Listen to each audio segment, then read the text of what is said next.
There is a specific, deafening silence that falls over a room of 300 people when a court officer hands a groom's father an emergency injunction in the middle of his son's champagne toast. My Uncle Arthur looked at me across the crystal chandeliers of the grand ballroom, his face slowly draining of every single drop of color. He had spent 20 long years pretending he was a self-made patriarch, while my mother washed dishes to pay our rent. He thought my dad's legacy was his to keep forever. He thought dead men tell no tales, and broke kids don't hire lawyers. He was wrong on both counts. If you have ever sat silently while a toxic relative treated your family like trash, only to watch karma come back and hit them like a freight train, hit that like button, subscribe, and buckle in. Today, I am telling you the story of how a rusted metal tin box in a dusty attic destroyed a monster's carefully crafted empire on the single biggest day of his life.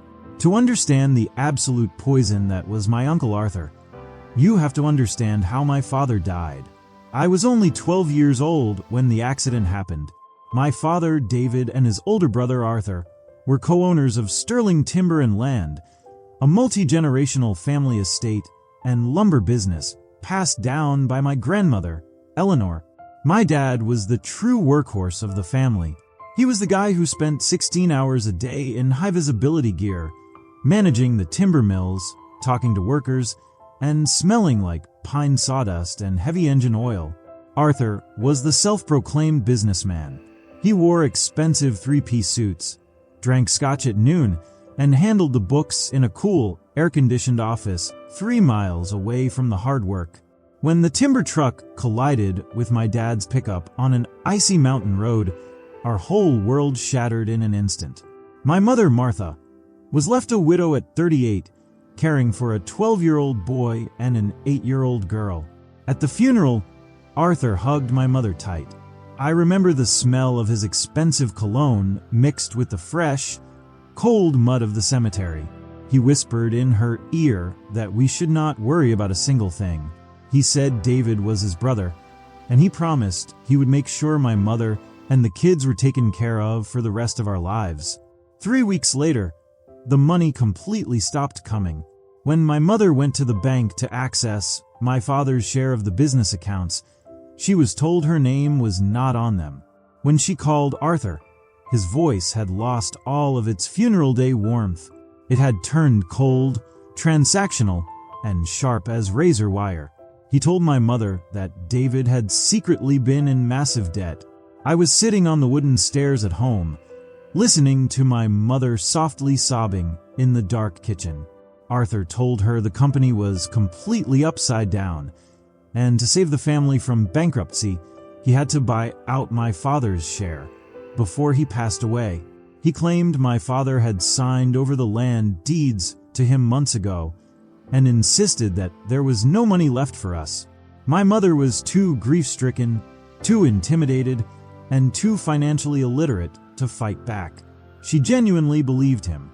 Within 6 months, Arthur evicted us from our family farm home.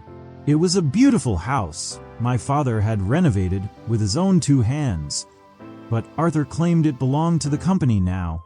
We were forced to move into a cramped, 2-bedroom apartment above a noisy, humid laundromat. My mother took on 2 jobs, scrubbing floors at a local clinic by day and stocking heavy grocery shelves by night.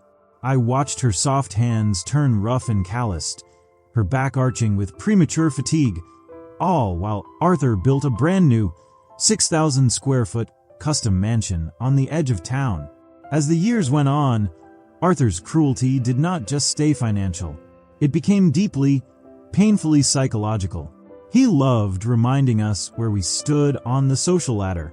Every Thanksgiving, my grandmother Eleanor, who had developed severe dementia and was kept in a private care wing paid for by Arthur's apparent generosity, would sit quietly while Arthur bragged to the whole extended family about his latest corporate investments. He bought his son Julian, who was my smug and arrogant cousin, a brand new luxury sports car for his 16th birthday. Meanwhile, I was riding a second-hand bicycle 4 miles to my evening shift at a local diner just so I could buy my little sister her basic school supplies. Julian was a carbon copy of his father. He would walk past me in high school corridors, surrounded by his popular friends, and drop loud remarks, asking me to make sure I scrubbed the diner dishes real clean tonight, because his dad might drop by to leave me a small tip. I learned to grit my teeth. I learned to swallow the bitter taste of bile that rose in my throat every time Arthur's name was mentioned. My mother always taught us to be humble, to work hard, and to avoid conflict at all costs. She would rub her swollen joints with cheap ointments and tell me that God sees everything, and that karma would eventually catch up with cruel people. But deep down, I did not want to wait decades for karma. I wanted real, cold, tangible justice. I worked my way through state college, taking night classes, while working full-time at a local paralegal firm. I could not afford law school right away, but I learned the language of the court system. I learned how property deeds work. I learned how corporate filings operate. And deep down, a persistent gut feeling kept telling me that a man as greedy and arrogant as Uncle Arthur could never leave a completely clean paper trail. Flash forward 15 long years. I was now 32, working as a senior real estate paralegal for one of the top estate litigation firms in the entire county. My sister was through college, and my mother was finally retired, living comfortably in a small, peaceful cottage I had purchased for her with my own savings. Then came the grand announcement. Cousin Julian was getting married, and it was not just any ordinary wedding. Arthur was throwing a lavish $120,000 extravaganza at the grandest country club in the state.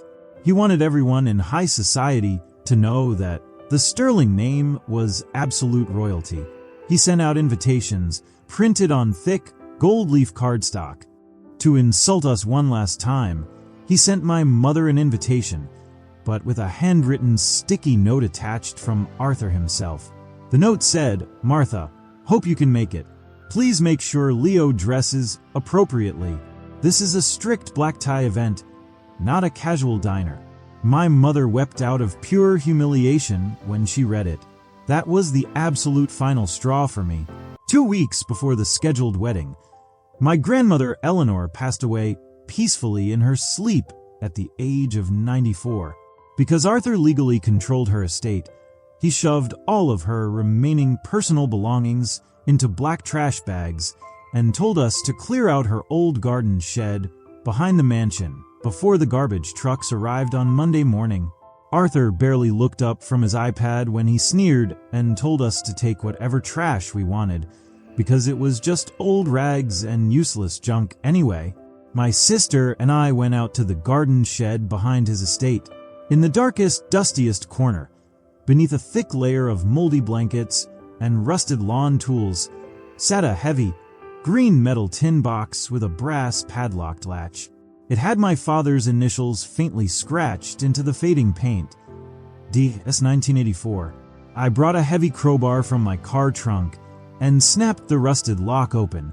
Inside was not trash. Inside were my father's personal journals, old family photo albums, and at the very bottom, a thick, sealed manila envelope wrapped in dry-rotted rubber bands. When I opened that envelope, my hands began to shake violently. The entire room seemed to spin around me. It was the original master deed of the entire 400-acre Sterling estate, alongside the original articles of incorporation for Sterling timber and land. According to these official documents, Grandmother Eleanor had placed the entire land holding into an irrevocable family land trust back in 1992. She had named my father, David, as the sole managing trustee, with ownership reverting equally to his direct heirs upon his death. Arthur had never owned the land. He had never possessed the legal right to sell off parcels, to build his custom mansion, or to squeeze my mother out of her life and home. Attached to the deed was a private financial audit report dated just 2 months before my father died. Arthur had been secretly embezzling massive sums of money from the timber mill. My father had uncovered the theft, confronted Arthur, and secured all the original deeds in grandmother's tin box while preparing to file a criminal lawsuit against his own brother. Then, my father died in that sudden truck crash on the icy mountain road. Arthur had forged my father's signature on a fake land transfer agreement 3 months after the funeral, taking full advantage of a sleepy, corrupt county clerk's office 2 decades ago. He had built his entire fortune, his mansion, his grand reputation, and his son's trust fund on a massive, felonious forgery. I did not scream. I did not call Arthur to yell at him. I did not post anything on social media. I simply took a deep, quiet breath, walked out to my car, sat in the driver's seat, and smiled a cold, methodical smile. I brought the documents to the managing partner of my law firm the very next morning. When he reviewed the original trust deeds, the forensic signature analysis on the fake transfer papers, and the official county records, his eyes went wide with absolute shock. He looked at me over his glasses and said, "Leo, this is not just a simple civil dispute. This is grand larceny, forgery, and systematic fraud spanning decades. We can freeze every single asset he has." I asked him how fast we could move in court. He told me that if we filed an emergency motion with the judge the following morning, given the clear risk of asset liquidation, we could have a binding court order signed by Friday. Friday was the exact eve of Julian's grand wedding. I told my boss to file it for Friday afternoon, and to make sure the legal process server knew exactly where to find Arthur on Saturday at 6 o'clock in the evening. Saturday arrived. The country club ballroom was breathtaking. White roses draped gracefully from the high ceilings, 3-tier ice sculptures glistened under warm ambient lights, and a full live orchestra played softly in the background. 300 of the city's elite, including politicians, wealthy businessmen, and high society figures, were dressed in expensive tuxedos and elegant evening gowns. Arthur was completely in his element. He stood near the head table, holding a crystal glass of vintage champagne, pounding his chest as he gave a roaring toast to Julian and his new bride. Arthur boomed into the microphone, his voice echoing off the tall marble walls, saying that family was everything to him. He bragged to the audience that he had built this life from the ground up with his own 2 hands to ensure his family would never lack for anything in this world. Right on cue, the large double doors at the back of the hall swung open with a loud thud. 2 uniformed county sheriff's deputies walked in, accompanied by a tall, sharp-dressed process server holding a thick stack of neon yellow legal binders. The orchestra trailed off into an awkward, sudden silence. The crowd began to whisper nervously among themselves.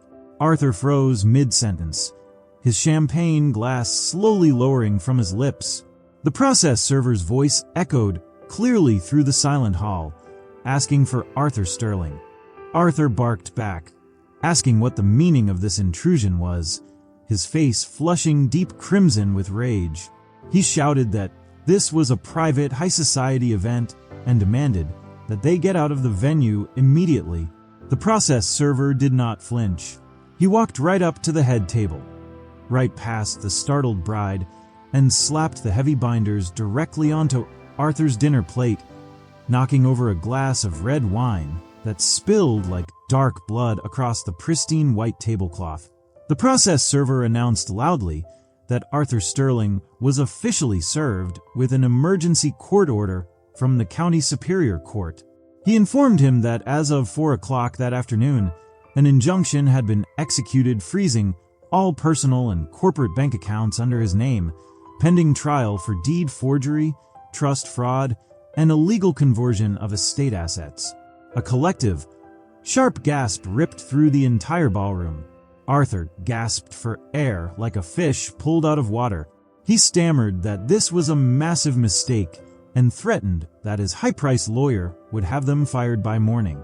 The process server simply pointed toward the back of the room and said that his lawyer was welcome to speak with the plaintiff's counsel who was standing right over there.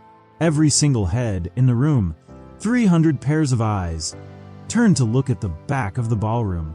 There I stood, tailored navy suit, cool, calm, and completely collected. Beside me was my mother, wearing a stunning emerald silk dress I had bought her, her head held high with quiet pride. Julian stepped forward, trembling with pure rage. He screamed across the room, asking what the hell I had done, and yelling that I had ruined his wedding day. I looked Julian dead in the eye and spoke in a clear, measured voice that carried effortlessly across the silent room. I told him that his father did not pay for this wedding. I told him that my dad's stolen legacy paid for it, and I let him know that as of 20 minutes ago, the venue's corporate payment card had been officially declined by the bank. Pure panic erupted across the hall. The venue manager rushed out holding an unpaid invoice ledger. The band stopped playing altogether and began quietly packing up their instruments. Arthur dropped heavily into his chair, staring blankly at the legal papers detailing his 30-year crime. He clutched his chest as his wealthy country club friends slowly started grabbing their coats and walking out in total embarrassment. My mother looked up at me, a single tear rolling down her cheek. It was not a tear of sadness, but the feeling of 20 years of heavy, suffocating pain finally leaving her chest forever. She took my arm, and we walked out of the ballroom together into the cool night air, leaving the complete wreckage behind us. Over the next 6 months, the courts systematically dismantled Arthur's stolen empire piece by piece. The land was legally returned to my sister and me. The grand mansion was put up for court auction to pay back decades of unpaid trust interest, and Arthur faced severe criminal charges for document fraud and corporate embezzlement. True justice is not about being loud or petty.